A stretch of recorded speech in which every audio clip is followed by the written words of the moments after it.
ನಮಸ್ಕಾರ, ಸಿಟಿವಿ ನ್ಯೂಸ್ಗೆ ಸ್ವಾಗತ. ನಾನು ನಿರಂಜನ್ ಬಿ ವಿದಾಸ್. ಮೊದಲಿಗೆ ಮುಖ್ಯಾಂಶಗಳು.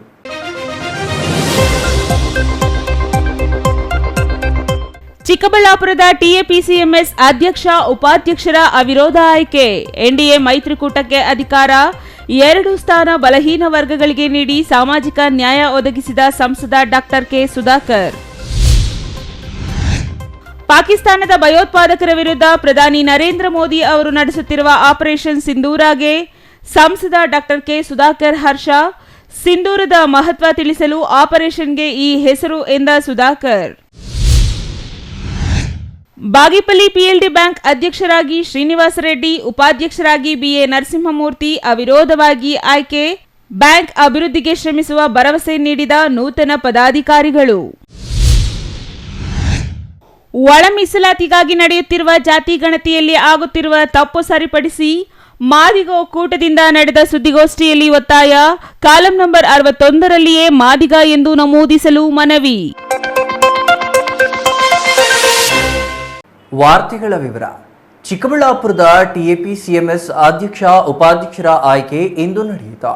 ನಿರೀಕ್ಷೆಯಂತೆ ಎನ್ಡಿಎ ಮೈತ್ರಿಕೂಟದ ಅಭ್ಯರ್ಥಿಗಳೇ ಅಧ್ಯಕ್ಷ ಉಪಾಧ್ಯಕ್ಷರಾಗಿ ಆಯ್ಕೆಯಾಗಿದ್ದು, 2 ಸ್ಥಾನ ಸಾಮಾನ್ಯರಿಗೆ ನೀಡುವ ಬದಲು ಬಲಹೀನ ವರ್ಗಗಳಿಗೆ ನೀಡುವ ಮೂಲಕ ಸಾಮಾಜಿಕ ನ್ಯಾಯಕ್ಕೆ ಆದ್ಯತೆ ನೀಡಲಾಗಿದೆ.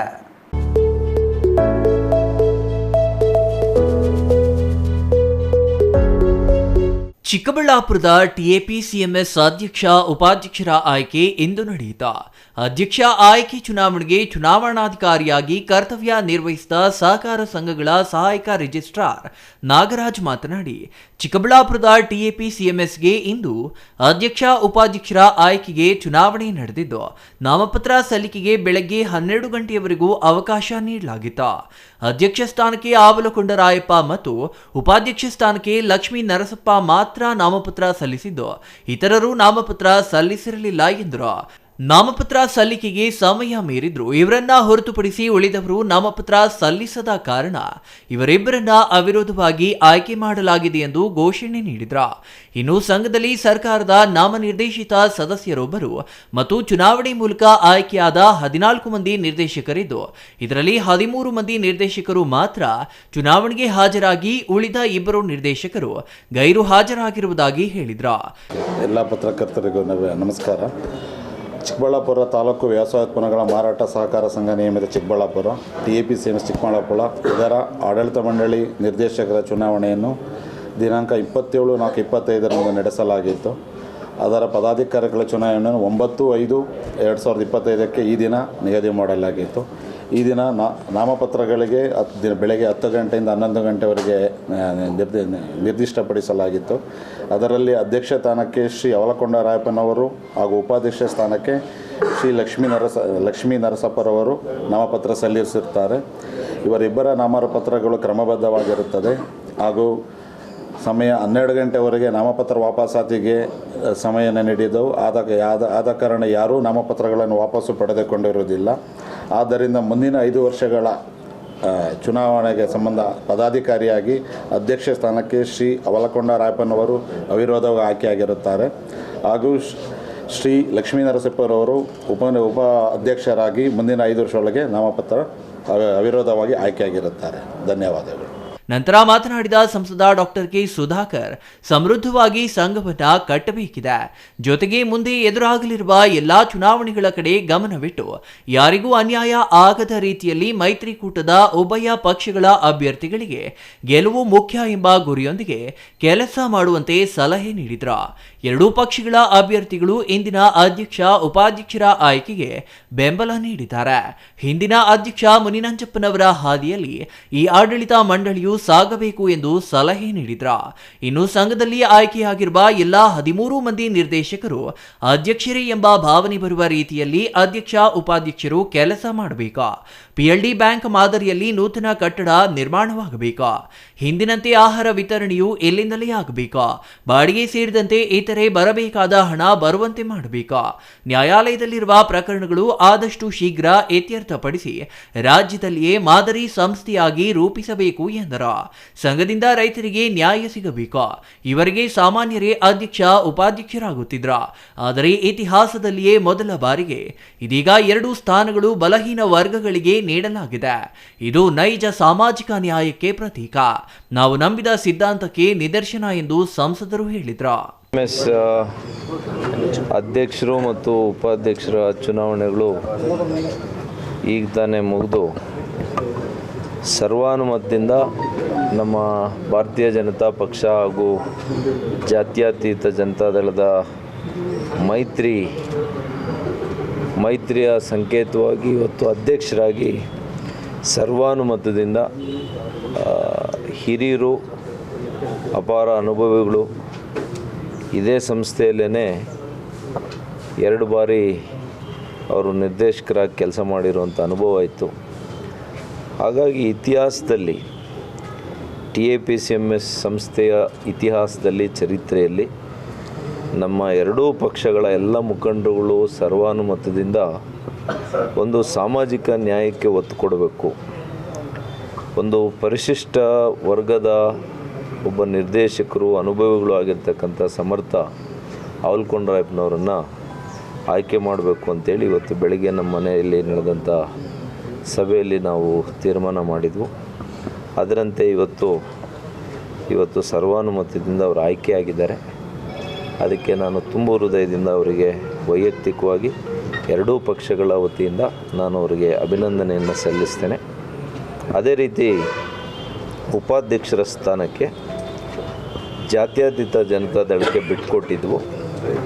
ಅಲ್ಲಿ ಕೂಡ 2 ಪಕ್ಷಗಳ ಮುಖಂಡರು ಮಾತನಾಡಿ ಹಿಂದುಳಿದ ವರ್ಗಕ್ಕೆ ಸೇರಿರ್ತಕ್ಕಂಥ ಹಿರಿಯರು, ಅನುಭವಿಗಳು ಆಗಿರ್ತಕ್ಕಂಥ ಲಕ್ಷ್ಮೀ ನರಸಪ್ಪನವ್ರಿಗೆ ನಾವು ಉಪಾಧ್ಯಕ್ಷರನ್ನು ಮಾಡಬೇಕು ಅಂತಂದಾಗ ಎಲ್ಲರೂ ಕೂಡ ಅದನ್ನು ತೀರ್ಮಾನ ಮಾಡಿ ಇವತ್ತು ಅವರು ಕೂಡ ಆಗಿದ್ದಾರೆ. ನೂತನ ಅಧ್ಯಕ್ಷ ಆವಲಕೊಂಡರಾಯಪ್ಪ ಮಾತನಾಡಿ, ಸಂಸದ ಸುಧಾಕರ್ ಅವರ ನೇತೃತ್ವದಲ್ಲಿ ಚುನಾವಣೆ ನಡೆದು ಒಟ್ಟು 14 ನಿರ್ದೇಶಕ ಸ್ಥಾನಗಳಲ್ಲಿ 13 ಮಂದಿ ಮೈತ್ರಿಕೂಟದ ನಿರ್ದೇಶಕರೇ ಆಯ್ಕೆಯಾಗಿದ್ದಾರೆ. ಇಂದು ಅಧ್ಯಕ್ಷ ಉಪಾಧ್ಯಕ್ಷ ಸ್ಥಾನಕ್ಕೆ ಚುನಾವಣೆ ನಡೆಯಿತು. ಸಂಘದ ಅಧ್ಯಕ್ಷರಾಗಿ ಈ ಸಮುದಾಯಕ್ಕೆ ಈವರೆಗೆ ಅವಕಾಶ ಕಲ್ಪಿಸಿಲ್ಲ. ಈಗ ಸಂಸದರು ಚರ್ಚೆ ನಡೆಸಿ ಸಹಕಾರ ಕ್ಷೇತ್ರದಲ್ಲಿ ಇರುವ ಅನುಭವ ನೋಡಿ ಸಾಮಾಜಿಕ ನ್ಯಾಯದ ಆಧಾರದಲ್ಲಿ ಸಮುದಾಯಕ್ಕೆ ಅವಕಾಶ ಮಾಡಿಕೊಟ್ಟಿದ್ದಾರೆ. ಅವಕಾಶ ನೀಡಿರುವುದು ಅಭಿನಂದನೀಯ. ಸಂಘದಲ್ಲಿರುವ ನ್ಯೂನತೆಗಳ ಬಗ್ಗೆ ಕಾರ್ಯಕಾರಿ ಮಂಡಳಿ ವಿಶ್ವಾಸಕ್ಕೆ ಪಡೆದು ಸರಿಪಡಿಸಲಾಗುವುದು ಎಂದರು. ಸಂಘದ ಶ್ರೇಯೋಭಿವೃದ್ಧಿಗೆ ನಿರಂತರವಾಗಿ ಶ್ರಮಿಸಲಾಗುವುದು. ಕಳೆದ ಬಾರಿಯ ಸಮಿತಿಯಲ್ಲಿಯೇ ಹೆಚ್ಚು ಸರಿಪಡಿಸಲಾಗಿದೆ. ಇದೀಗ ಕಟ್ಟಡ ದುರಸ್ತಿ ಮಾಡಬೇಕಿದೆ. ಆಡಳಿತ ಮಂಡಳಿ ಸಹಕಾರದೊಂದಿಗೆ ಸಂಘವನ್ನ ಆರ್ಥಿಕವಾಗಿ ಬಲಪಡಿಸಲಾಗುವುದು. ಹಿರಿಯರ ಸಹಕಾರದೊಂದಿಗೆ ಆಡಳಿತ ನಡೆಸಲಾಗುವುದು. ಮುಖ್ಯವಾಗಿ ನಮ್ಮ ಮೇಲೆ ನಂಬಿಕೆ ಇಟ್ಟು ಸದಸ್ಯರು ನಮಗೆ ಮತ ನೀಡಿದ್ದಾರೆ. ಅವರ ನಿರೀಕ್ಷೆ ಹುಸಿ ಮಾಡದೆ ಕೆಲಸ ಮಾಡಲಾಗುವುದು ಎಂದು ಭರವಸೆ ನೀಡಿದರು. ಇವತ್ತು ನಮ್ಮ TAPCMS ಅಧ್ಯಕ್ಷರು ಉಪಾಧ್ಯಕ್ಷರ ಚುನಾವಣೆ ಇತ್ತು. ಹೋದ 24 ಈ ಚುನಾವಣೆ ನಡೆದ ಸಂದರ್ಭದಲ್ಲಿ ನಮ್ಮ MP ಸಾಹೇಬರಾದ ಸುಧಾಕರ್ ಅವರ ನೇತೃತ್ವದಲ್ಲಿ ಚುನಾವಣೆ ನಡೀತು. ಅದರಲ್ಲಿ ನಮ್ಮ TAPCMSಗೆ ಎಲ್ಲ 13 ಜನ, ನಾವು 14ರಲ್ಲಿ 13 ಜನ ನಾವು ಆಯ್ಕೆಯಾಗಿದ್ವಿ ಅವ್ರ ನೇತೃತ್ವದಲ್ಲಿ, ನಮ್ಮ MP ನೇತೃತ್ವದಲ್ಲಿ. ಆದ್ದರಿಂದ ಇವತ್ತು ಅಧ್ಯಕ್ಷ ಚುನಾವಣೆ ಇತ್ತು. ಈ ಅಧ್ಯಕ್ಷ ಚುನಾವಣೆಯಲ್ಲಿ ನಮಗೆ ಈ ಸಂಘದ ಅಧ್ಯಕ್ಷರಾಗಿ ಇದುವರೆಗೂ ಈ ಸಂಸ್ಥೆಯಲ್ಲಿ ಮುಟ್ಟಿದಾಗಲಿಂದ ಇದುವರೆಗೂ ಬೇರೆ ಒಂದು ಸಮಾಜಕ್ಕೆ ಒಂದು ಅವಕಾಶ, ಒಂದು ಅಧ್ಯಕ್ಷರು ನಮ್ಮ ಅವಕಾಶವನ್ನು ಕಲ್ಪಿಸಿಲ್ಲ. ಆದರೆ ಇವತ್ತು ನಮ್ಮ MP ಸಾಹೇಬರು ಕೆಲವು ನಮ್ಮ ಮುಖಂಡರೆಲ್ಲನೂ ಇವತ್ತು ಒಂದು ಸಭೆ ನಡೆಸಿ ಒಂದು ಡಿಸ್ಕಷನ್ ಮಾಡಿ, ನಾವು ಸಹ ಹೋದ ಒಂದು ಸಲದಲ್ಲಿ ಇಲ್ಲಿ ಒಂದು 5 ವರ್ಷ ಕಾರ್ಯನಿರ್ವಹಿಸಿದ್ವಿ. ನನ್ನ ಸಹಕಾರ ಕ್ಷೇತ್ರದಲ್ಲಿ ಸುಮಾರು ಒಂದು 30 ವರ್ಷ ಅನುಭವ ಇತ್ತು. ಅದನ್ನು ಪರಿಗಣಿಸಿ ಒಂದು ಸಾಮಾಜಿಕ ನ್ಯಾಯದ ಇದನ್ನು ಕೂಡ ಆಲೋಚನೆ ಮಾಡಿ ಅದನ್ನೆಲ್ಲ ಯೋಚನೆ ಮಾಡಿ ಇದುವರೆಗೂ ಈ ಸಂಸ್ಥೆಯಲ್ಲಿ ಬೇರೆ ಒಂದು ಜನರಲ್ ಬಿಟ್ಟರೆ ಬೇರೆ ಸಮುದಾಯಕ್ಕೆ ಒಂದು ಅವಕಾಶ ಮಾಡಿಕೊಟ್ಟಿಲ್ಲ. ಇದನ್ನು ಗಣನೆಗೆ ತಗೊಂಡು ಇವತ್ತು ನಮ್ಮ ಮುಖಂಡರು ಮತ್ತು ನಮ್ಮ MP ಸಾಹೇಬರು ಮತ್ತು ಇವರೆಲ್ಲ ಸೇರಿಕೊಂಡು ಇವತ್ತು ನಮಗೆ ಒಂದು ಅವಕಾಶವನ್ನು ಕೊಟ್ಟಿದ್ದಾರೆ. ಅಂಬರೀಷಿಯನ್, CTV ನ್ಯೂಸ್, ಚಿಕ್ಕಬಳ್ಳಾಪುರ. ಕಾಶ್ಮೀರದ ಪೆಹಲ್ಗಾಮ್ನಲ್ಲಿ ಭಾರತೀಯ ಸುಮಂಗಲಿಯರ ಸಿಂಧೂರ ಕಸಿದ ಪಾಕಿಸ್ತಾನಿ ಭಯೋತ್ಪಾದಕರಿಗೆ ತಕ್ಕ ಪಾಠ ಕಲಿಸುವ ಉದ್ದೇಶದಿಂದಲೇ ಪ್ರಧಾನಿ ನರೇಂದ್ರ ಮೋದಿ ಅವರು ಆಪರೇಷನ್ ಸಿಂಧೂರ್ ಹೆಸರು ಆಯ್ಕೆ ಮಾಡಿದ್ದಾರೆ ಎಂದು ಸಂಸದ ಡಾಕ್ಟರ್ ಕೆ ಸುಧಾಕರ್ ಹೇಳಿದರು.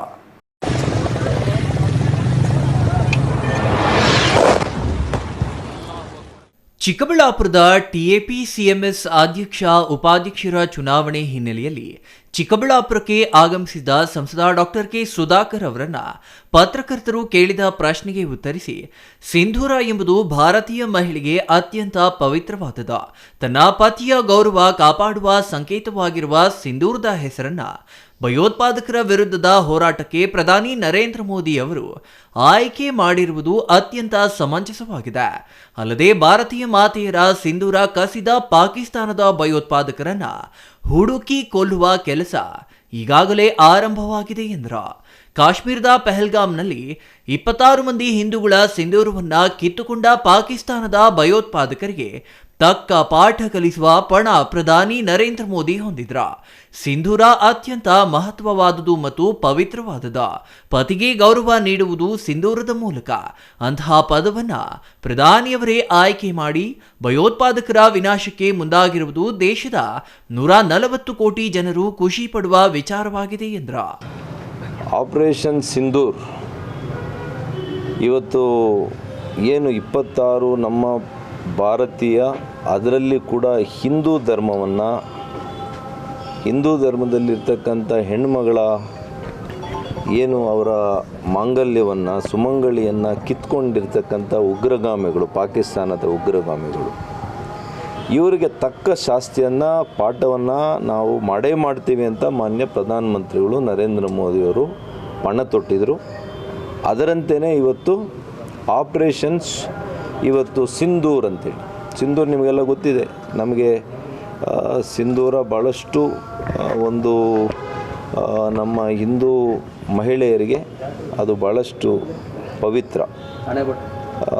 ಏನು ಅವರ ಗಂಡಂದರಿಗೆ ಗೌರವವನ್ನು ಕೊಡೋದು ಆ ಸಿಂಧೂರದ ಮೂಲಕನೇ.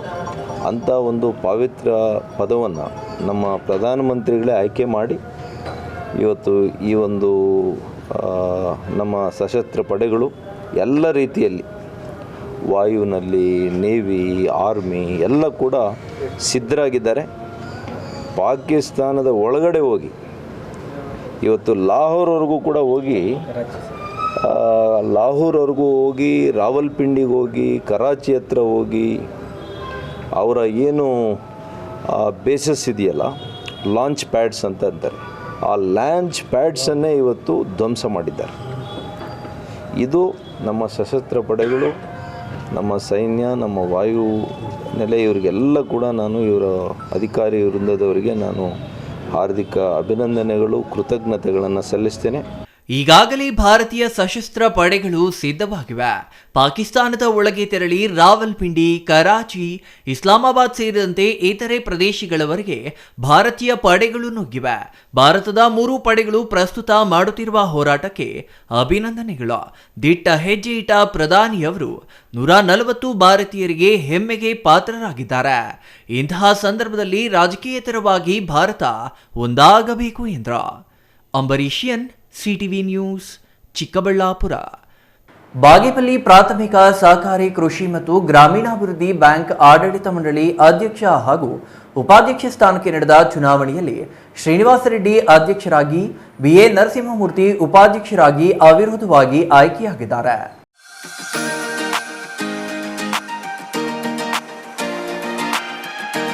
ಬಾಗೇಪಲ್ಲಿ ಪಟ್ಟಣದ ಪಿಎಲ್ಡಿ ಬ್ಯಾಂಕ್ ಆವರಣದಲ್ಲಿ ಇಂದು ನಡೆದ ಚುನಾವಣೆಯಲ್ಲಿ ಸಹಕಾರಿ ಇಲಾಖೆ ಪ್ರೇಮ್ ಕುಮಾರ್ ಚುನಾವಣಾಧಿಕಾರಿಯಾಗಿ ಚುನಾವಣೆ ಪ್ರಕ್ರಿಯೆ ನಡೆಸಿಕೊಟ್ಟರು.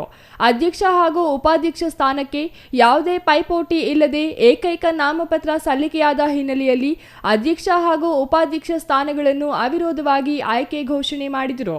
ನೂತನ ಅಧ್ಯಕ್ಷ ಶ್ರೀನಿವಾಸ ರೆಡ್ಡಿ ಮಾತನಾಡಿ, ನನ್ನ ಗೆಲುವಿಗೆ ಶ್ರಮಿಸಿದ ಶಾಸಕ ಸುಬ್ಬಾರೆಡ್ಡಿ ಹಾಗೂ ನಿರ್ದೇಶಕರಿಗೆ ಅಭಿನಂದನೆ ಸಲ್ಲಿಸುವುದಾಗಿ ಹೇಳಿದರು. ಕೃಷಿಕರ ಪರ ಕೆಲಸ ಮಾಡುವ ಪಿಎಲ್ಡಿ ಬ್ಯಾಂಕ್ ಸರ್ವತೋಮುಖ ಅಭಿವೃದ್ಧಿಗೆ ನಿರ್ದೇಶಕರ ಜೊತೆ ಶ್ರಮಿಸುತ್ತೇನೆ ಎಂದರು. ಇನ್ನು ಉಪಾಧ್ಯಕ್ಷ ಬಿಎ ನರಸಿಂಹಮೂರ್ತಿ ಮಾತನಾಡಿ, ಅವಿರೋಧ ಆಯ್ಕೆ ಮತ್ತಷ್ಟು ಜವಾಬ್ದಾರಿ ಹೆಚ್ಚಿಸಿದೆ.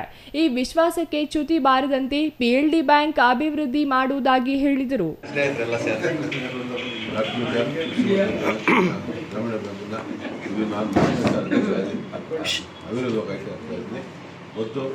ನನ್ನ ಈ ಅಧ್ಯಕ್ಷರ ಆಯ್ಕೆಗೆ ಸಂಬಂಧಪಟ್ಟಂತೆ ನಮ್ಮ MLA ಅಂತ ಎಸ್ ಸುಬ್ಬಾರೆಡ್ಡಿ ಅವರಿಗೂ ಮತ್ತು ನನ್ನನ್ನು ನಂಬಿ ನಮ್ಮ ನಿರ್ದೇಶಕರು ನನ್ನ ಅಧ್ಯಕ್ಷರಾಗಿ ಮಾಡಿದ್ದಾರೆ. ಅವ್ರಿಗೆ ನಮ್ಮ ನಿರ್ದೇಶಕರಿಗೆಲ್ರಿಗೂ ನಾನು ಮೊದಲನೇದಾಗಿ ಅಭಿನಂದನೆ ಹೇಳ್ತಾ ಇದ್ದೀನಿ. ಹಾಗೂ ನಮ್ಮ ಬ್ಯಾಂಕು ಏನು ಹಿಂದಿನ ಸಾಲಿನಲ್ಲಿ ನಾವು ಏನು ಅಭಿವೃದ್ಧಿ ಮಾಡ್ತೀವೋ ಅದಕ್ಕಿಂತ ಜಾಸ್ತಿ ಉಪಾಧ್ಯಕ್ಷರು ನಮ್ಮ ಸದಸ್ಯರು ಎಲ್ಲರೂ ಸೇರಿ ನಾವು ಅಭಿವೃದ್ಧಿ ಮಾಡೋಕ್ಕೆ ಶ್ರಮಿಸ್ತೀವಿ ಅಂತ ಈ ಸಂದರ್ಭದಲ್ಲಿ ಹೇಳಿ. ಕೃಷಿ ಸಾಲ ನೀಡುತ್ತಾ ಬ್ಯಾಂಕ್ ಪರ ಕೆಲಸ ಮಾಡಲಿದೆ. ಎಲ್ಲ ನಿರ್ದೇಶಕರ ಜೊತೆಗೂಡಿ ಬ್ಯಾಂಕ್ ಹೆಸರು ಉಳಿಯುವಂತೆ ಮಾಡುತ್ತೇವೆ ಎಂದರು. ಫಲಿತಾಂಶ ಪ್ರಕಟವಾಗುತ್ತಿದ್ದಂತೆಯೇ ಚುನಾಯಿತ ನಿರ್ದೇಶಕರು ಹಾಗೂ ಅವರ ಬೆಂಬಲಿಗರು ಶಾಲು ಹೊದಿಸಿ ಹೂವಿನ ಹಾರ ಹಾಕಿ ಸಿಹಿ ಹಂಚಿ ಪಟಾಕಿ ಸಿಡಿಸಿ ಸಂಭ್ರಮಿಸಿದರು. ಈ ವೇಳೆ ಪುರಸಭೆ ಅಧ್ಯಕ್ಷ A Srinivas, BR Narasimhanaidu, Prabhakara Reddy, A Nanjundappa, Gaddam Ramesh ಇನ್ನೂ ಹಲವರು ಹಾಜರಿದ್ದರು. Ganesh R, CTV news, Bagepalli.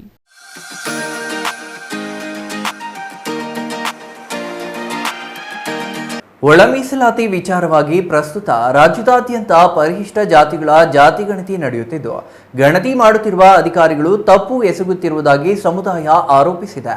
ಈ ಸಂಬಂಧ ಈಗಾಗಲೇ ಸಂಬಂಧಿಸಿದ ಗಣತಿ ಅಧಿಕಾರಿಗಳಿಗೆ ಸೂಚಿಸಲಾಗಿದ್ದು, ಹಿರಿಯ ಅಧಿಕಾರಿಗಳು ಕ್ರಮ ವಹಿಸುವಂತೆ ಮನವಿ ಮಾಡಿದ್ದಾರೆ.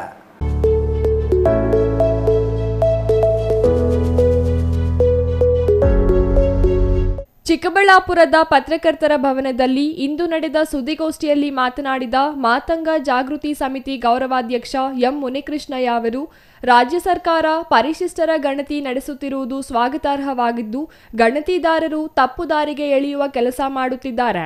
ರಾಜ್ಯದಲ್ಲಿ 061 ಮಾದಿಗ ಎಂದು ನಮೂದಿಸಲು ಹೇಳಲಾಗಿತ್ತು. ಆದರೆ ಗಣತಿದಾರರು 22.15 ಮಾದಿಗ ಎಂದು ಬರೆಯುತ್ತಿದ್ದಾರೆ. ಇದರಿಂದ ಸಮುದಾಯಕ್ಕೆ ಸಮಸ್ಯೆ ಆಗಲಿದೆ ಎಂದು ಅವರು ಆರೋಪಿಸಿದರು. ಗಣತಿದಾರರು ಈ ರೀತಿ ನಮೂದಿಸುತ್ತಿರುವ ಬಗ್ಗೆ ಮಾಹಿತಿ ಸಿಕ್ಕಿದ ಕಾರಣ ಹಾಗೆ ಬರೆಯಬಾರದು. 061 ಮಾದಿಗ ಎಂದು ಬರೆಸುವಂತೆ ಸೂಚಿಸಲಾಗಿದೆ. ಪ್ರಾಮಾಣಿಕವಾಗಿ ಗಣತಿದಾರರು ಕೆಲಸ ಮಾಡಬೇಕು. ಬಾಗೇಪಲ್ಲಿ, ಶಿಡ್ಲಘಟ್ಟದಲ್ಲಿ ಈ ರೀತಿ ಬಲಾಢ್ಯರು ಮಾಡುತ್ತಿರುವ ಆರೋಪ ಇದೆ. ಅಲ್ಲದೆ ಗಣತಿದಾರರಾಗಿರುವ ಶಿಕ್ಷಕರಾದ ಗಜೇಂದ್ರ ಮತ್ತು ಅರುಣ್ ಎಂಬುವವರು ಮಿಸ್ಗೈಡ್ ಮಾಡುತ್ತಿರುವ ಬಗ್ಗೆ ಆರೋಪಗಳಿವೆ ಎಂದರು. ಗಣತಿದಾರರನ್ನು ಈ ಕುರಿತು ವಿಚಾರಿಸಿದರೆ 22ರಲ್ಲಿ ಮಾದಿಗ ಎಂದು ನಮೂದಿಸುತ್ತಿದ್ದಾರೆ. ತಪ್ಪು ಮಾಹಿತಿ ಯಾಕೆ ನೀಡುತ್ತಿದ್ದೀರಾ ಎಂದು ಕೇಳಿದಾಗ ಗೊತ್ತಿರಲಿಲ್ಲ, 61ರಲ್ಲಿಯೇ ಮಾಡುವುದಾಗಿ ಹೇಳಿದ್ದಾರೆ. ಗಜೇಂದ್ರ ಎಂಬುವವರು ಗಣತಿ ಮಾಡುತ್ತಿದ್ದಾಗ ಕೇಳಿದರೆ ಕಲಂ 15ರಲ್ಲಿ ಮಾಡುತ್ತಿರುವುದಾಗಿ ಹೇಳಿದರು. ಕಲಂ 61ರಲ್ಲಿ ಮಾಡದೆ ಯಾಕೆ ಹೀಗೆ ಎಂದು ಕೇಳಿದರೆ ಆಟೋಮ್ಯಾಟಿಕ್ ಆಗಿ ಅದೇ ತೆಗೆದುಕೊಳ್ಳುತ್ತಿದೆ ಎಂದರು. ನಂತರ ತಪ್ಪಾಯಿತು, 61ರಲ್ಲಿಯೇ ಮಾಡುವುದಾಗಿ ಹೇಳಿದರು ಎಂದು ವಿವರಿಸಿದರು. ಇಂದು ಬೆಳಿಗ್ಗೆಯೂ ಗಣತಿ ನಡೆಯುತ್ತಿರುವ ಜಾಗಗಳಿಗೆ ತೆರಳಿ ಪರಿಶೀಲಿಸಿದಾಗ ಸರಿಪಡಿಸುವುದಾಗಿ ಗಣತಿದಾರರು ಹೇಳಿದ್ದಾರೆ. ಸಂಬಂಧಪಟ್ಟ ಅಧಿಕಾರಿಗಳು ಈ ಕುರಿತು ಗಮನ ಹರಿಸಿ ಸರಿಪಡಿಸಬೇಕೆಂದು ಮನವಿ ಮಾಡಿದರು. ಸರ್, ಈ ದಿನ ಮಾದಿಗ ಒಕ್ಕೂಟ ವತಿಯಿಂದ ಚಿಕ್ಕಬಳ್ಳಾಪುರ ಜಿಲ್ಲಾ ಮಾದಿಗ ಒಕ್ಕೂಟದಿಂದ ನಾನು ಜಂಬೂದ್ವೀಪ ಜನಸೇವಾ ಸಂಘದ ಜಿಲ್ಲಾ ಸಂಚಾಲಕ ಮಾತಾಡ್ತಾ ಇದ್ದೀನಿ. ಈ ದಿನ ಏನು ರಾಜ್ಯ ಸರ್ಕಾರ ಪರಿಶಿಷ್ಟ ಜಾತಿಯ ಗಣತಿಯನ್ನು ಒಳ ಮೀಸಲಾತಿ ಏನು ಆದೇಶ ಮಾಡಿದ್ದಾರೆ, ಎಲ್ಲ ಕಡೆಯೂ ನಡೀತಾ ಇದೆ. ಆದರೆ ಗಣತಿದಾರರು ಮಿಸ್ಗೈಡ್ ಮಾಡ್ತಾಯಿದ್ದಾರೆ.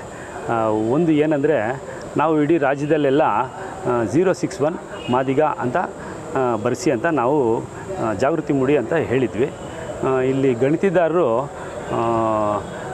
22.15 ಮಾದಿಗ್ ಅಂತ ಬರಿತಾ ಇದ್ದಾರೆ ಕೆಲವು ಕಡೆ ಎಲ್ಲ. ಅದು ನಮಗೆ ಮಾಹಿತಿ ಸಿಕ್ತು. ಆ ಆಧಾರದ ಮೇಲೆ ಆ ರೀತಿ ಆಗೋದು ಬೇಡ. ಗಣತಿದಾರರು ಏನಿದೆ ಆದಿ ಕರ್ನಾಟಕ, ಆದಿ ಆಂಧ್ರ, ಆದಿ ದ್ರಾವಿಡ ಅನ್ನೋದೆಲ್ಲ ಬಿಟ್ಟು 061 ಮಾದಿಗ ಅಂತ ಬರೆಸಿ ಇಡೀ ರಾಜ್ಯದಲ್ಲೆಲ್ಲ ಪ್ರಾಮಾಣಿಕವಾಗಿ ಗಣತಿದಾರ ಕೆಲಸ ಮಾಡಬೇಕು ಅಂತ ನಾನು ಸರ್ಕಾರದಲ್ಲಿ ನಾನು ಒತ್ತಾಯ ಮಾಡುತ್ತೇನೆ. ಯಾರು ಸರ್ ಈ ಥರ ಮಾಡ್ತಿರೋದು? ಈ ಶಿಡ್ಲಘಟ್ಟ ಕಡೆ ಕೆಲವು ಕಡೆ ಆಗಿದೆ. ಬಲ್ಯಾಡ್ರು ಈ ರೀತಿ ಮಾಡ್ತಾ ಇದ್ದಾರೆ ಅಂತ ಈ ದಿನ ಪತ್ರಿಕೆಗಳೆಲ್ಲ ಬಂದಿದೆ. ವಿಜಯವಾಣಿ ಪತ್ರಿಕೆಗಳಲ್ಲೂ ಬಂದಿದೆ, ಕೆಲವು ಪತ್ರಿಕೆಗಳಲ್ಲಿ ಬಂದಿದೆ. ನಮ್ಮ ಕಡೆಯೂ ಆಗ್ತಾಯಿದೆ. ಸಾದ್ಲಿ ಕಡೆ ಆಗಿದೆ ಅಂತ ಗಜೇಂದ್ರ ಮತ್ತು ಅರುಣ್ ಶಿಕ್ಷಕರು ಈ ರೀತಿ ಮಾಡ್ತಾ ಇದ್ದಾರೆ ಅಂತ ನಮಗೆ ಮಾಹಿತಿ ಬಂತು. ಆದ್ದರಿಂದ ಈಗ ನಾವು ಎಲ್ಲ ಒಕ್ಕೂಟದಲ್ಲಿ ಮಾದಿಗ ಸಂಘಟನೆಗಳ ಒಕ್ಕೂಟ ಎಲ್ಲ ಸೇರಿ ನಾವು ಈಗ ಪತ್ರಿಕಾಗೋಷ್ಠಿಯನ್ನು ನಾವು ಮಾಡಿದ್ದೇವೆ ಸರ್. ಈ ವೇಳೆ ಮಾತಂಗ ಜಾಗೃತಿ ಸಮಿತಿ ಜಿಲ್ಲಾಧ್ಯಕ್ಷ ಎಂ ವೇಣು, ಮಾದಿಗ ದಂಡೋರ ಸಂಯುಕ್ತ ಸಂಘಟನೆಗಳ ಜಿಲ್ಲಾಧ್ಯಕ್ಷ ಸುರೇಶ್, ರಮೇಶ್ ಇನ್ನೂ ಹಲವರು ಹಾಜರಿದ್ದರು. Ambarish N, CTV news, Chikkaballapur. ಇದೀಗ ಚಿಕ್ಕದೊಂದು ವಿರಾಮದ ನಂತರ ಸಿಟಿವಿ ನ್ಯೂಸ್ ಮತ್ತೆ ಮುಂದುವರಿಯಲಿದೆ. Newton integrated PU college Chikkaballapur ದಾಖಲಾತಿಗಳು ಪ್ರಾರಂಭವಾಗಿದ್ದು ಸೈನ್ಸ್ ಪಿಸಿಎಂಬಿ, ಪಿಸಿಎಂಸಿ ಹಾಗೂ ಕಾಮರ್ಸ್ ಇಬಿಎಸಿ ಅತಿ ಕಡಿಮೆ ಶುಲ್ಕ ಮತ್ತು 20 ವರ್ಷಗಳ ಅನುಭವವಿರುವ ಅಧ್ಯಾಪಕರು ಸತತ 4 ವರ್ಷಗಳಿಂದ 100% ಫಲಿತಾಂಶ ಪಡೆದಿದ್ದು ಜಿಲ್ಲೆ ಮತ್ತು ತಾಲೂಕಿಗೆ ಪ್ರಥಮ ಸ್ಥಾನವನ್ನು ಪಡೆದುಕೊಂಡಿರುವ ಏಕೈಕ ಸಂಸ್ಥೆ. ಪ್ರತಿನಿತ್ಯ ಸಂಜೆ 5 ರಿಂದ 7 ಗಂಟೆವರೆಗೆ ನಿರಂತರ 8 ತಿಂಗಳು ಜೆಡಬ್ಲ್ಯೂ, ನೀಟ್, ಸಿಇಟಿ ತರಗತಿಗಳನ್ನು ನಡೆಸುತ್ತಿದ್ದು ಪ್ರಸ್ತುತ ವರ್ಷದ ಸರ್ಕಾರಿ ಕೋಟಾದಲ್ಲಿ ಶಶಿಪ್ರಸಾದ್ ಮತ್ತು ಮೌನಿಕಾ ಇಬ್ಬರು ವಿದ್ಯಾರ್ಥಿಗಳು ಅಂಬೇಡ್ಕರ್ ಮೆಡಿಕಲ್ ಕಾಲೇಜು ಬೆಂಗಳೂರು ಮತ್ತು ಸುಬ್ಬಯ್ಯ ಮೆಡಿಕಲ್ ಕಾಲೇಜು ಶಿವಮೊಗ್ಗದಲ್ಲಿ ದಾಖಲಾತಿ ಪಡೆದಿರುತ್ತಾರೆ. ಇಂದೇ ನಿಮ್ಮ ಮಕ್ಕಳನ್ನು ಸೇರಿಸಿ.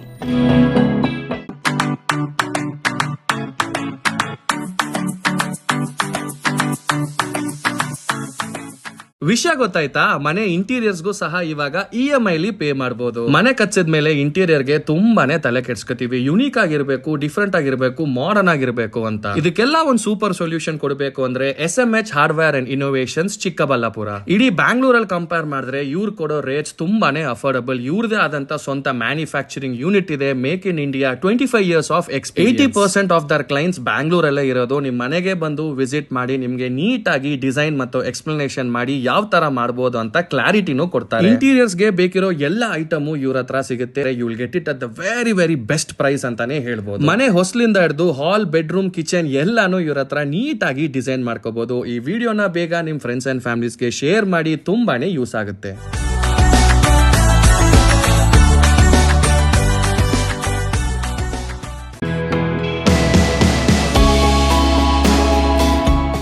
ಶ್ರೀ ಚಾಮವಿ ಪಾರ್ಟಿ ಹಾಲ್ 4ನೇ ಮಹಡಿ, ಶ್ರೀ ಚಾಮವಿ ಕಾಂಪ್ಲೆಕ್ಸ್, ಗೆರಿಯಾ ಶೋರೂಮ್ನ ಮೇಲೆ, ನಂಬರ್ 232T, BB ರಸ್ತೆ, ಚಿಕ್ಕಬಳ್ಳಾಪುರ. ನಿಮ್ಮ ಎಲ್ಲ ಶುಭ ಕಾರ್ಯಗಳಿಗೆ ಸುಸಜ್ಜಿತ ಪಾರ್ಟಿ ಹಾಲ್ ಚಿಕ್ಕಬಳ್ಳಾಪುರದಲ್ಲಿ ಸಿದ್ಧ. ಹುಟ್ಟುಹಬ್ಬ, ನಾಮಕರಣ, ಕಾರ್ಯಕ್ರಮ ಯಾವುದೇ ಇರಲಿ, ನಿಮ್ಮ ನಿರೀಕ್ಷೆಗೆ ತಕ್ಕ ಪಾರ್ಟಿ ಹಾಲ್. ಎಸಿ ಕೇಂದ್ರೀಕೃತ ಪಾರ್ಟಿ ಹಾಲ್, ಪ್ರೊಜೆಕ್ಟರ್ ಮತ್ತು ಪರದೆಯೊಂದಿಗೆ ಸಿದ್ಧವಾಗಿದೆ. ಎಐ ಸ್ಪೀಕರ್ಗಳಿಂದ ಆವೃತ, ಲಿಫ್ಟ್ ಕೂಡ ಲಭ್ಯವಿದೆ. 100 ಕಾರ್ಗಳಿಗೆ ಪಾರ್ಕಿಂಗ್ ವ್ಯವಸ್ಥೆ, ಪವರ್ ಬ್ಯಾಕಪ್, ಜನರೇಟರ್ ಲಭ್ಯ. ಕೂಡಲೇ ಸಂಪರ್ಕಿಸಿ 9916161691 9739702077. ವಿರಾಮದ ನಂತರ ಸಿಟಿವಿ ನ್ಯೂಸ್ಗೆ ಮತ್ತೆ ಸ್ವಾಗತ. ಚಲಿಸುತ್ತಿದ್ದ ಬೈಕಿನ ಮೇಲೆ ಮರದ ಕೊಂಬೆಯೊಂದು ಮುರಿದು ಬಿದ್ದ ಪರಿಣಾಮ ಹರಿಯದ ಬಾಲಕನೊಬ್ಬ ಮೃತಪಟ್ಟು ಮತ್ತೊಬ್ಬರು ಗಂಭೀರ ಗಾಯಗೊಂಡಿರುವ ಘಟನೆ ವಿಜಯಪುರ.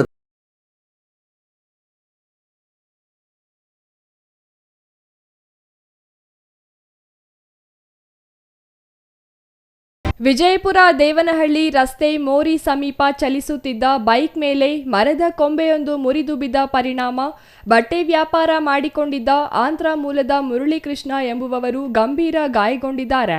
15 ವರ್ಷದ ವರುಣ್ ಎಂಬುವವರು ಸ್ಥಳದಲ್ಲಿಯೇ ಮೃತಪಟ್ಟಿದ್ದಾರೆ. ವಿಜಯಪುರದಿಂದ ದೇವನಹಳ್ಳಿಯ ಕಡೆಗೆ ಸಂಚರಿಸುವ ಮುಖ್ಯ ರಸ್ತೆಯಲ್ಲಿ ಮಾವಿನ ಮರದ ಕೊಂಬೆಯೊಂದು ಮುರಿದು ಬಿದ್ದ ಪರಿಣಾಮ ಈ ದುರಂತ ಸಂಭವಿಸಿದೆ. ತೀವ್ರವಾಗಿ ಗಾಯಗೊಂಡಿರುವ ಮುರಳೀಕೃಷ್ಣ ಎಂಬುವವರಿಗೆ ಸಮುದಾಯ ಆರೋಗ್ಯ ಕೇಂದ್ರದಲ್ಲಿ ಪ್ರಥಮ ಚಿಕಿತ್ಸೆ ನೀಡಿ ಹೆಚ್ಚಿನ ಚಿಕಿತ್ಸೆಗೆ ಬೆಂಗಳೂರಿನ ನಿಮಾನ್ಸ್ ಆಸ್ಪತ್ರೆಗೆ ದಾಖಲಿಸಲಾಗಿದೆ. ಈ ವೇಳೆ SRS ಬಸವರಾಜ್ ಮಾತನಾಡಿ, ವಿಜಯಪುರ ದೇವನಹಳ್ಳಿ ರಸ್ತೆಯಲ್ಲಿ ಸಾಲು ಮರಗಳಿದ್ದು ಮರಗಳಲ್ಲಿರುವ ಒಣಗಿದ ಕೊಂಬೆಗಳನ್ನು ತೆರವು ಮಾಡುವಂತೆ ಅನೇಕ ಬಾರಿ ಮನವಿ ಮಾಡಿದರೂ ಸಂಬಂಧಪಟ್ಟ ಇಲಾಖೆ ನಿರ್ಲಕ್ಷ್ಯದಿಂದ ಈ ಅನಾಹುತ ಸಂಭವಿಸಿದೆ ಎಂದರು. ಇದಕ್ಕೆ ನೇರ ಕಾರಣ ಇಲಾಖೆ ಅಧಿಕಾರಿಗಳ ನಿರ್ಲಕ್ಷ್ಯವೇ ಆಗಿದ್ದು ಕೂಡಲೇ ಒಣಗಿರುವ ಮರದ ಕೊಂಬೆಗಳನ್ನು ತೆರವು ಮಾಡಬೇಕೆಂದು ಒತ್ತಾಯಿಸಿದರು. ಈ ಒಂದು ಅಶೋಕನಗರ ಆಂಜನೇಯ ದೇವಸ್ಥಾನದ ಹತ್ರ ಒಂದು ಮರ ಬಿದ್ದು ಇವತ್ತು ಇಬ್ಬರು ಬಾಲಕರು ಈಗಾಗಲೇ ಒಬ್ಬರು ಇಲ್ಲೇ ಪ್ರಾಣ ಕಳ್ಕೊಳ್ಳುವಂಥ ಪರಿಸ್ಥಿತಿಯಲ್ಲಿ ಇದ್ದಾರೆ. ಇಬ್ಬರು ಚಿಂತಾಜನಕವಾಗಿದ್ದಾರೆ ಅಂತ ಈ ಸಂದರ್ಭ ತಿಳಿಸ್ತಾ ಇದ್ದಾರೆ. ಆದರೆ ಮಳೆಗಾಲ ಬಂದಿರೋದ್ರಿಂದ ಹಳೆ ಮರಗಳನ್ನ ತೆಗೆದು ಯಾವುದೇ ಫಾರೆಸ್ಟ್ ಡಿಪಾರ್ಟ್ಮೆಂಟ್ಗೆ ಸೇರ್ತದೆ ಅಂತೇಳಿ ಇವತ್ತು ಏನು ಪಾರ್ಕ್ಗಳಿರ್ಬೋದು, ಊರಿನಲ್ಲಿ ಗ್ರಾಮದಲ್ಲಿ ಇರ್ತಕ್ಕಂಥ ಹಳೆ ಮರಗಳನ್ನು ಗುರುತಿಸಿ ಮೊದಲು ಮರಗಳ ತೆಗೆಯುವಂಥ ಕೆಲಸ ಮಾಡಬೇಕು. ಇವತ್ತು ಇಬ್ಬರು ಈ ಸ್ಥಳದಲ್ಲಿ ಮೃತಪಟ್ಟಿದ್ದಾರೆ ಅಂತ ಹೇಳ್ಬೋದು. ಚಿಂತಾಜನಕವಾಗಿದ್ದಾರೆ.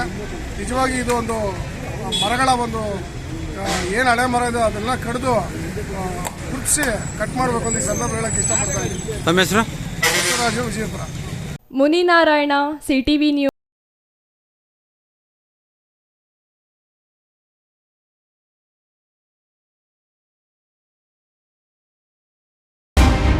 ತುರುವೇಕೆರೆ ತಾಲೂಕಿನ ಕೊಳಗಟ್ಟ ಗ್ರಾಮದಲ್ಲಿ ನಡೆಯುತ್ತಿರುವ ಅಕ್ರಮ ಕಲ್ಲು ಗಣಿಗಾರಿಕೆ ವಿರುದ್ಧ ಕೊಳಗಟ್ಟ ಗ್ರಾಮದಲ್ಲಿ ರಾಜ್ಯ ರೈತ ಸಂಘ ಮತ್ತು ಹಸಿರು ಸೇನೆ, ದಲಿತ ಸಂಘರ್ಷ ಸಮಿತಿ ಅಹೋರಾತ್ರಿ ಧರಣಿ ನಡೆಸುತ್ತಿದ್ದು ಸತತ 5ನೇ ದಿನಕ್ಕೆ ಹೋರಾಟ ಕಾಲಿಟ್ಟಿದ್ದು ಅವರ ಸಮಸ್ಯೆಗೆ ಸ್ಪಂದಿಸುವವರೇ ಇಲ್ಲವಾಗಿದ್ದಾರೆ.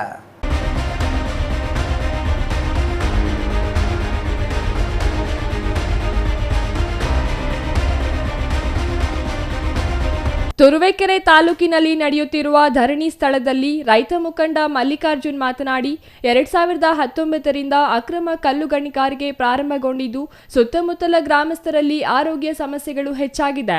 ಅಕ್ರಮ ಕಲ್ಲು ಗಣಿಗಾರಿಕೆಯಿಂದ ಬರುವ ಧೂಳಿನಿಂದ ವ್ಯಕ್ತಿಯೊಬ್ಬರು ಅಸ್ತಮಾ ಕಾಯಿಲೆಯಿಂದ ಮೃತಪಟ್ಟಿದ್ದಾರೆ. ಇದರಿಂದ ಈ ಹಿಂದೆಯೂ ಹೋರಾಟಗಳು ನಡೆದು ನೆಪ ಮಾತ್ರಕ್ಕೆ ಗಣಿಗಾರಿಕೆ ಸ್ಥಗಿತಗೊಳಿಸಲಾಗಿತ್ತು ಎಂದರು. ಇದೀಗ ಮತ್ತೆ ಅಹೋರಾತ್ರಿ ಧರಣಿಗೆ ದಲಿತ ಸಂಘರ್ಷ ಸಮಿತಿ ಬೆಂಬಲ ಸೂಚಿಸಿದ್ದು ಸತತ 5 ದಿನಗಳಿಂದ ಧರಣಿ ನಡೆಯುತ್ತಿದೆ. ಸಂಬಂಧಪಟ್ಟ ಜಿಲ್ಲಾಡಳಿತ ಸ್ಥಳಕ್ಕೆ ಆಗಮಿಸದೆ ಬೇಜವಾಬ್ದಾರಿ ಮೆರೆದಿದ್ದಾರೆ ಎಂದರು. ಹೋರಾಟಗಾರರು ಮಾತಾಡಿದ್ದಾರೆ. ಕೋಳಗಟ್ಟ ಗ್ರಾಮದಲ್ಲಿ ಒಂದು ರೀತಿಯ ಅಶಾಂತಿಯ ವಾತಾವರಣ ನಿರ್ಮಾಣ ಆಗಿದೆ. ಏನು ಇಲ್ಲಿ ಗಣಿಗಾರಿಕೆ ಪ್ರಾರಂಭ ಆಯಿತು, ಗಣಿಗಾರಿಕೆಯನ್ನ ಲೈಸೆನ್ಸ್ ಕೊಡೋದಕ್ಕೆ ಪೂರ್ವಭಾವಿಯಾಗಿ ಅದಕ್ಕೆ ಸಂಬಂಧಪಟ್ಟಂತ ಏನು ಪರಿಸರ ಇಲಾಖೆ, ಗಣಿಗಾರಿಕಾ ಇಲಾಖೆ ಮತ್ತು ಜಿಲ್ಲಾಧಿಕಾರಿಗಳು ಈ ತಾಲೂಕಿನ ತಾಲೂಕು ಆಡಳಿತ ಪರಿಶೀಲನೆ ಮಾಡಿ ಅದು ಸೂಕ್ತವಾಗಿದೆಯೇ ಇಲ್ವೇ ಅಂತೇಳಿ ಅವರು ಕೊಡಬೇಕಾಗಿತ್ತು. ಹಣದ ಆಸೆಗೆ ರಾಜಕೀಯ 25 ಜನ ರೈತರಿಗೆ ಸುತ್ತ ಭೂಮಿಯನ್ನ ಉಳುಮೆ ಮಾಡಿಕೊಂಡು ಬಂದಿದ್ದಾರೆ. ಮತ್ತೆ ಆ ರೈತರಿಗೆ ಹಕ್ಕುಪತ್ರಗಳನ್ನು ಕೊಟ್ಟಿದ್ದಾರೆ.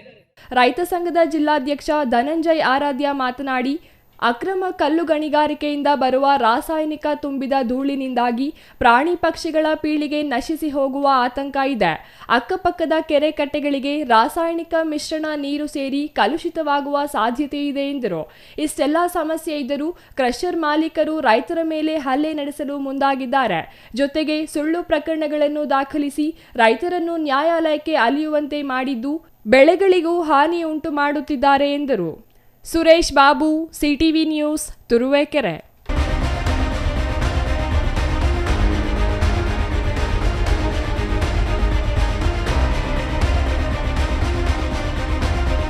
ಗ್ರಾಮೀಣ ಜನರಿಗೆ ಅನುಕೂಲ ಮಾಡಿಕೊಡಲು ಆರೋಗ್ಯ ತಪಾಸಣಾ ಶಿಬಿರ ಆಯೋಜಿಸಲಾಗುತ್ತಿದೆ. ಪ್ರತಿ ತಿಂಗಳು 2 ಶಿಬಿರಗಳನ್ನು ಗುಡಿಬಂಡೆ ತಾಲೂಕಿನಲ್ಲಿ ಹಮ್ಮಿಕೊಳ್ಳಲಾಗುವುದು ಎಂದು ಸಮರ್ಪಕ ಸೇವಾ ಟ್ರಸ್ಟ್ ಮುಖ್ಯಸ್ಥ ರಾಜಣ್ಣ ಭರವಸೆ ನೀಡಿದರು.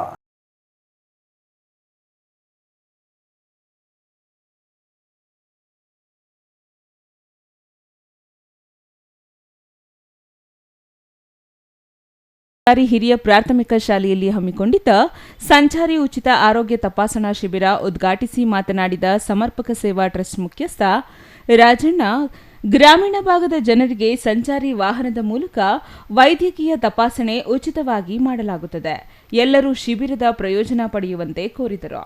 ಈಗಾಗಲೇ ತಮಿಳುನಾಡಿನ ತೆರೆಯೂರು, ವೆಲ್ಲೂರು, ಧರ್ಮಪುರಿ, ಕರ್ನಾಟಕದ ರಾಯಚೂರು, ಈಗ 5ನೇದಾಗಿ ಗುಡಿಬಂಡೆಯಲ್ಲಿ ಮಾಡಲಾಗುತ್ತಿದೆ. ಮುಂದಿನ ದಿನಗಳಲ್ಲಿ ತೆಲಂಗಾಣ, ಆಂಧ್ರಪ್ರದೇಶ, ನಂತರ ಕರ್ನಾಟಕದಲ್ಲಿ ಒಟ್ಟು 12 ಸಂಚಾರಿ ತಪಾಸಣಾ ವಾಹನಗಳ ಮೂಲಕ ಗ್ರಾಮೀಣ ಪ್ರದೇಶಗಳಲ್ಲಿ ಉಚಿತ ಆರೋಗ್ಯ ತಪಾಸಣಾ ಶಿಬಿರಗಳನ್ನು ಹಮ್ಮಿಕೊಳ್ಳಲಾಗುತ್ತಿದೆ.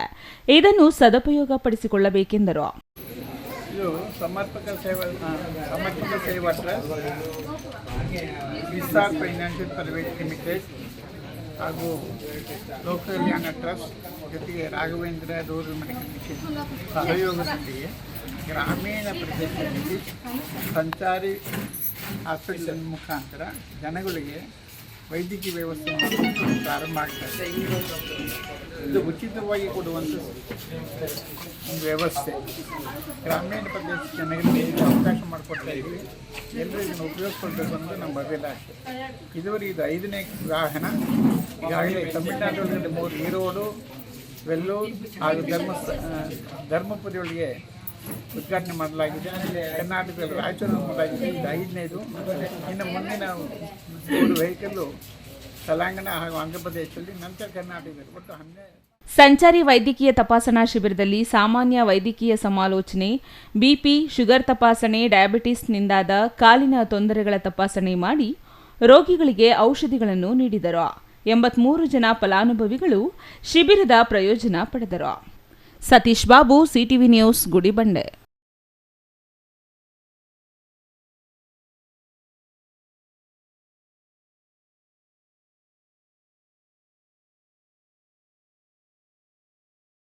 ಶೈಕ್ಷಣಿಕ ಹಾಗೂ ಆರ್ಥಿಕವಾಗಿ ಹಿಂದುಳಿದಿದೆ. ಸಂಖ್ಯಾ ದೃಷ್ಟಿಯಿಂದ ಸಮುದಾಯದವರು ಕೇಂದ್ರ ಸರ್ಕಾರ ನಡೆಸಲಿರುವ ಜಾತಿ ಗಣತಿ ಸಮೀಕ್ಷೆಯಲ್ಲಿ ಜಾತಿ ಭೋವಿ ಹಾಗೂ ಉಪಜಾತಿ ವಡ್ಡರ ಎಂದು ನಮೂದಿಸಲು ಭೋವಿ ಸಂಘದ ಜಿಲ್ಲಾಧ್ಯಕ್ಷ ಪಿಡಿ ವೆಂಕಟರಾಮ್ ಸಮುದಾಯಕ್ಕೆ ಮನವಿ ಮಾಡಿದ್ದಾರೆ.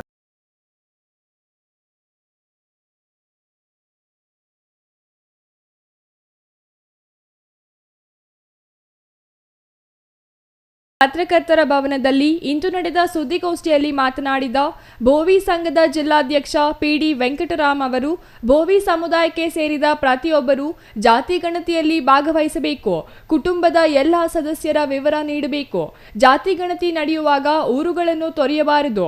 ಅಲ್ಲದೆ ಜಾತಿ ಗಣತಿ ಸಮೀಕ್ಷೆಯಲ್ಲಿ ಜಾತಿ ಭೋವಿ ಹಾಗೂ ಉಪಜಾತಿ ವಡ್ಡರ ಎಂದು ನಮೂದಿಸಬೇಕೆಂದು ಕೋರಿದರು.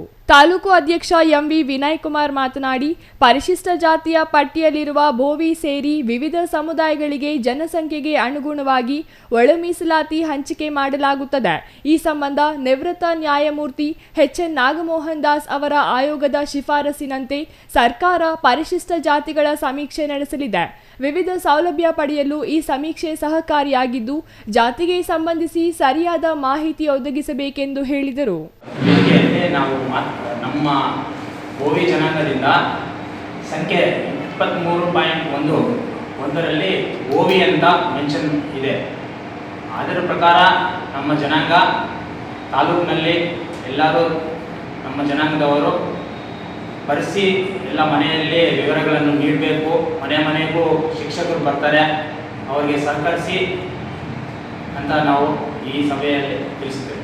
ನಮ್ಮ ಜನಾಂಗದ ನಾವು ನಮ್ಮ ಭೋವಿ ಜನಾಂಗದಿಂದ ಸಂಖ್ಯೆ 23.1ರಲ್ಲಿ ಭೋವಿ ಅಂತ ಮೆನ್ಷನ್ ಇದೆ. ಅದರ ಪ್ರಕಾರ ನಮ್ಮ ಜನಾಂಗ ತಾಲೂಕಿನಲ್ಲಿ ಎಲ್ಲರೂ ನಮ್ಮ ಜನಾಂಗದವರು ಬರೆಸಿ ಎಲ್ಲ ಮನೆಯಲ್ಲಿ ವಿವರಗಳನ್ನು ನೀಡಬೇಕು. ಮನೆಗೂ ಶಿಕ್ಷಕರು ಬರ್ತಾರೆ, ಅವರಿಗೆ ಸಹಕರಿಸಿ ಅಂತ ನಾವು ಈ ಸಭೆಯಲ್ಲಿ ತಿಳಿಸ್ತೇವೆ. ನಮ್ಮ ಜನಾಂಗದ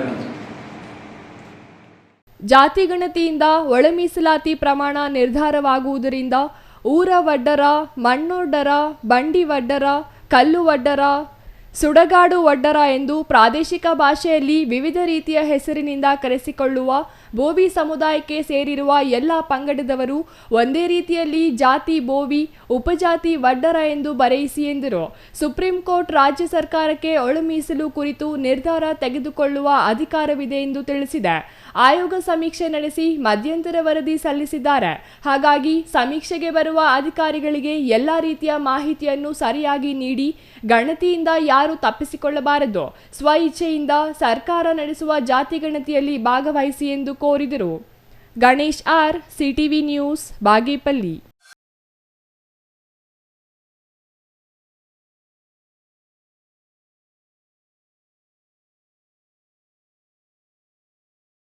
ಸಮಗ್ರವಾಗಿ ಅಭಿವೃದ್ಧಿ ಪಡಿಸುವುದೇ ನನ್ನ ಮೊದಲ ಆದ್ಯತೆಯಾಗಿದೆ ಎಂದು ಶಾಸಕ ದರ್ಶನ್ ಧ್ರುವನಾರಾಯಣ್ ಹೇಳಿದರು.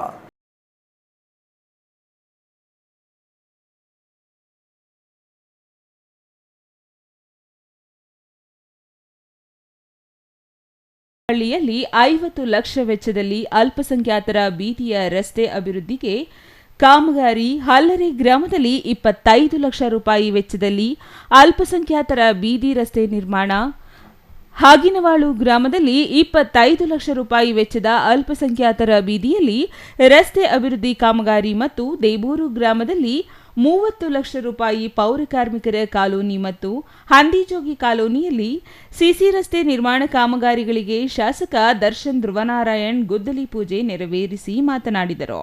ಮುಖ್ಯಮಂತ್ರಿಗಳ ವಿಶೇಷ ಅನುದಾನದಡಿ ಅಲ್ಪಸಂಖ್ಯಾತರ ಅಭಿವೃದ್ಧಿಗಾಗಿ ನಂಜನಗೂಡು ಕ್ಷೇತ್ರಕ್ಕೆ ಸುಮಾರು 5 ಕೋಟಿ ರೂಪಾಯಿ ಅನುದಾನ ನೀಡಿದ್ದಾರೆ.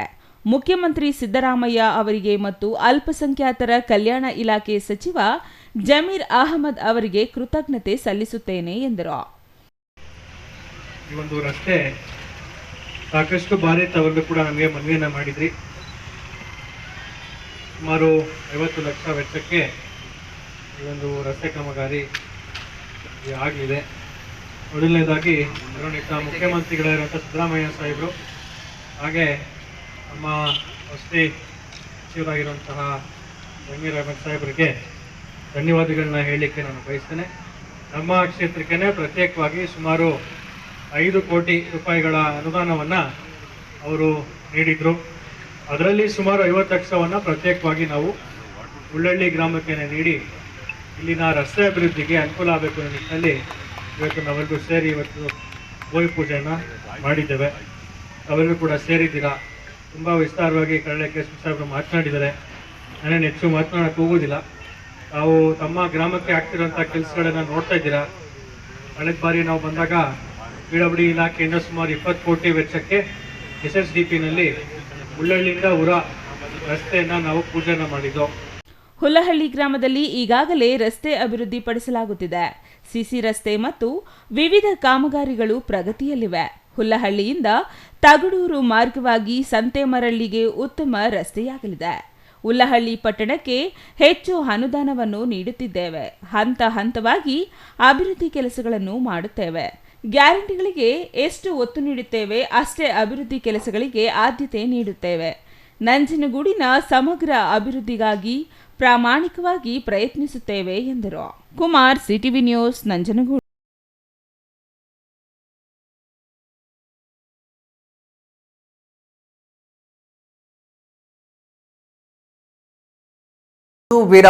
ವಿರಾಮದ ನಂತರ ಸಿಟಿವಿ ನ್ಯೂಸ್ ಮತ್ತೆ ಮುಂದುವರಿಯಲಿದೆ. ಸಮಾರಂಭ ನಿಮ್ಮದು, ಪ್ರಚಾರ ನಮ್ಮದು. ಕಾರ್ಯಕ್ರಮ ಯಾವುದೇ ಇರಲಿ ಚಿಂತೆ ಬೇಡ. ನಿಮ್ಮ ಸಂತಸ ನೇರ ಪ್ರಸಾರ ಮಾಡಲು ನಾವು ರೆಡಿ. ಸಿಟಿವಿ ನ್ಯೂಸ್ ನಿಮಗಾಗಿ ಕಲ್ಪಿಸುತ್ತಿದೆ ವಿಶೇಷ ಅವಕಾಶ. ಹುಟ್ಟುಹಬ್ಬ, ನಾಮಕರಣ, ಮದುವೆ ಸಮಾರಂಭ, ಶಾಲಾ ಕಾಲೇಜಿನ ಕಾರ್ಯಕ್ರಮಗಳು, ಯಾವುದೇ ಸುದ್ದಿಗೋಷ್ಠಿಗಳು ಸೇರಿದಂತೆ ಕಾರ್ಯಕ್ರಮಗಳು ಯಾವುದೇ ಇರಲಿ ನಿಮಗೆ ಸಿಗಲಿದೆ ವ್ಯಾಪಕ ಪ್ರಚಾರ. ಸಿಟಿವಿ ನ್ಯೂಸ್ನಲ್ಲಿ ನಿಮ್ಮ ಸಂಭ್ರಮ ನೇರ ಪ್ರಸಾರದಲ್ಲಿ ನೋಡಿ. ನಿಮ್ಮ ಸಂಭ್ರಮ ನಿಮ್ಮ ಇಡೀ ಸಮೂಹಕ್ಕೆ ಮುಟ್ಟಿಸಲಿದೆ ಸಿಟಿವಿ ನ್ಯೂಸ್. ಕಾರ್ಯಕ್ರಮಕ್ಕೆ 2 ದಿನಗಳ ಮೊದಲು ನಮಗೆ ತಿಳಿಸಿ, ನಾವು ನೇರ ಪ್ರಸಾರ ಮಾಡುತ್ತೇವೆ. ಮತ್ತೇಕೆ ತಡ, ಕೂಡಲೇ ಸಂಪರ್ಕಿಸಿ 9916317028.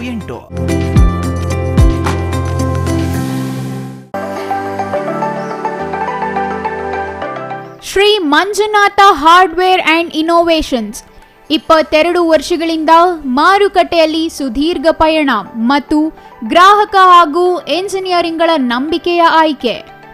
ಅತ್ಯುತ್ತಮ ಗುಣಮಟ್ಟ, ಪ್ರಾಮಾಣಿಕ ಬೆಲೆ. Engineer choices, architect choices, corporates, house owners, carpenter choices, hardware dealers ಹಾಗೂ ಇನ್ನಿತರರಿಗೆ ಹೋಲ್ಸೇಲ್ ದರದಲ್ಲಿ ಸಿಗುವ ಸ್ಥಳವೇ ಶ್ರೀ ಮಂಜುನಾಥ ಹಾರ್ಡ್ವೇರ್ ಮತ್ತು ಇನ್ನೋವೇಷನ್ಸ್.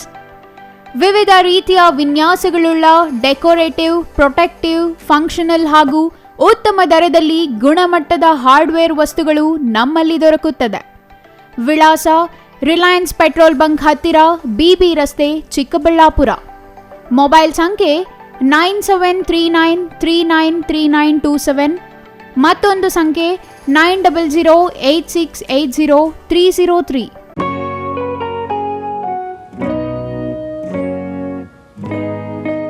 ಸ್ಕೈ ಮಹಿಳಾ ಅಡ್ಡ ವುಮೆನ್ಸ್ ಶೋರೂಮ್ ಬದಲಾದ ವಿಳಾಸದಲ್ಲಿ ಗೌರಿಬಿದನೂರು ರಸ್ತೆ, ರೆಡ್ಡಿ ಎಲೆಕ್ಟ್ರಾನಿಕ್ಸ್ ಹತ್ತಿರ, ಚಿಕ್ಕಬಳ್ಳಾಪುರ ಟೌನ್. ಮೊಬೈಲ್ ಸಂಖ್ಯೆ 9916533636. 15 ವರ್ಷ ಮೇಲ್ಪಟ್ಟ ಮಹಿಳೆಯರಿಗೆ ಬೇಕಾದ ಎಲ್ಲ ತರಹದ ಬಟ್ಟೆಗಳು ಒಂದೇ ಮಳಿಗೆಯಲ್ಲಿ ಲಭ್ಯ. ಉತ್ತಮ ಗುಣಮಟ್ಟದ ಅತ್ಯಾಧುನಿಕ ಬಟ್ಟೆಗಳಿಗಾಗಿ ಭೇಟಿ ಕೊಡಿ. ಸ್ಕೈ ಮಹಿಳಾ ಅಡ್ಡ ನಿಮಗಾಗಿ ಇದೆ. 1-2 ಪೀಸ್ ಕೊಂಡರೂ ಹೋಲ್ಸೇಲ್ ದರದಲ್ಲಿ ನೀಡುತ್ತೇವೆ. ಎಲ್ಲ ತರಹದ ಆಕರ್ಷಣೀಯ ಸೀರೆಗಳು, ಮನಮೆಚ್ಚುವಂತಹ ಸೀರೆಗಳು, ಟಾಪ್ಸ್, ಲೆಗಿನ್ಸ್, ರೆಡಿ ಡ್ರೆಸ್ಸಸ್, ಮಹಿಳೆಯರ ಒಳ ಉಡುಪುಗಳು ಲಭ್ಯ. ಮತ್ತ್ಯಾಕೆ ತಡ, ಒಮ್ಮೆ ಭೇಟಿ ಕೊಡಿ. ಸ್ಕೈ ಮಹಿಳಾ ಅಡ್ಡ, ಗೌರಿಬಿದನೂರು ರಸ್ತೆ, ರೆಡ್ಡಿ ಎಲೆಕ್ಟ್ರಾನಿಕ್ಸ್ ಹತ್ತಿರ, ಚಿಕ್ಕಬಳ್ಳಾಪುರ ಟೌನ್. ಮೊಬೈಲ್ ಸಂಖ್ಯೆ 9916533636.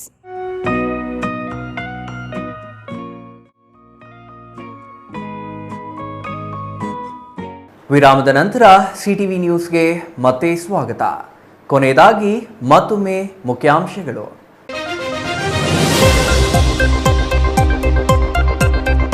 ಚಿಕ್ಕಬಳ್ಳಾಪುರದ ಟಿಎಪಿಸಿಎಂಎಸ್ ಅಧ್ಯಕ್ಷ, ಉಪಾಧ್ಯಕ್ಷರ ಅವಿರೋಧ ಆಯ್ಕೆ. ಎನ್ಡಿಎ ಮೈತ್ರಿಕೂಟಕ್ಕೆ ಅಧಿಕಾರ. 2 ಸ್ಥಾನ ಬಲಹೀನ ವರ್ಗಗಳಿಗೆ ನೀಡಿ ಸಾಮಾಜಿಕ ನ್ಯಾಯ ಒದಗಿಸಿದ ಸಂಸದ ಡಾಕ್ಟರ್ ಕೆ ಸುಧಾಕರ್. ಪಾಕಿಸ್ತಾನದ ಭಯೋತ್ಪಾದಕರ ವಿರುದ್ಧ ಪ್ರಧಾನಿ ನರೇಂದ್ರ ಮೋದಿ ಅವರು ನಡೆಸುತ್ತಿರುವ ಆಪರೇಷನ್ ಸಿಂಧೂರಾಗೆ ಸಂಸದ ಡಾಕ್ಟರ್ ಕೆ ಸುಧಾಕರ್ ಹರ್ಷ. ಸಿಂಧೂರದ ಮಹತ್ವ ತಿಳಿಸಲು ಆಪರೇಷನ್ಗೆ ಈ ಹೆಸರು ಎಂದ ಸುಧಾಕರ್. ಬಾಗೇಪಲ್ಲಿ ಪಿಎಲ್ಡಿ ಬ್ಯಾಂಕ್ ಅಧ್ಯಕ್ಷರಾಗಿ ಶ್ರೀನಿವಾಸ ರೆಡ್ಡಿ, ಉಪಾಧ್ಯಕ್ಷರಾಗಿ ಬಿಎ ನರಸಿಂಹಮೂರ್ತಿ ಅವಿರೋಧವಾಗಿ ಆಯ್ಕೆ. ಬ್ಯಾಂಕ್ ಅಭಿವೃದ್ಧಿಗೆ ಶ್ರಮಿಸುವ ಭರವಸೆ ನೀಡಿದ ನೂತನ ಪದಾಧಿಕಾರಿಗಳು. ಒಳ ಮೀಸಲಾತಿಗಾಗಿ ನಡೆಯುತ್ತಿರುವ ಜಾತಿ ಗಣತಿಯಲ್ಲಿ ಆಗುತ್ತಿರುವ ತಪ್ಪು ಸರಿಪಡಿಸಿ ಮಾದಿಗ ಒಕ್ಕೂಟದಿಂದ ನಡೆದ ಸುದ್ದಿಗೋಷ್ಠಿಯಲ್ಲಿ ಒತ್ತಾಯ. ಕಾಲಂ ನಂಬರ್ 61ರಲ್ಲಿಯೇ ಮಾದಿಗ ಎಂದು ನಮೂದಿಸಲು ಮನವಿ. ಇದಿಷ್ಟು ಈ ಹೊತ್ತಿನ ಸುದ್ದಿ. ನೋಡ್ತಾ ಇರಿ ಸಿಟಿವಿ ನ್ಯೂಸ್, ಇದು ನಿಮ್ಮ ಜೊತೆಗಾರ.